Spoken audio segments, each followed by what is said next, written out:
Here's what really happened in the financial world this week. ADP says the private sector added 42,000 jobs in October. Sounds decent until you realize that after 2 straight months of losses, we've only added about 10,000 jobs total in the last 3 months. That's not growth. That's treading water.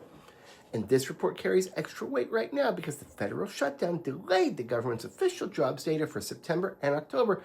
So the Fed is basically flying half blind and relying on private reports like ADP's to decide what comes next.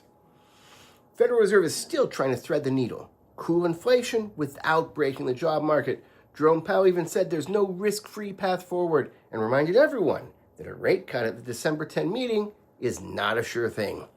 Bottom line, this data doesn't move the Fed. It's not strong enough to cancel rate cuts, but not weak enough to force them either.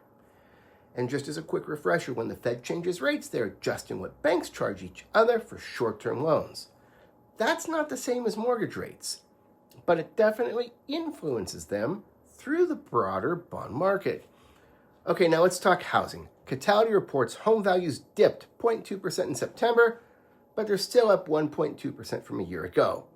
They expect prices to rise about 4.1% over the next year, driven by lower rates and strong demand. And that matters. A $500,000 home appreciating at 4% gains $20,000 in value in 1 year. That's what wealth building looks like, even in a so-called slow market. So if you're thinking about buying, refinancing, or figuring out your next move, I'm here to help. Follow me to master your mortgage.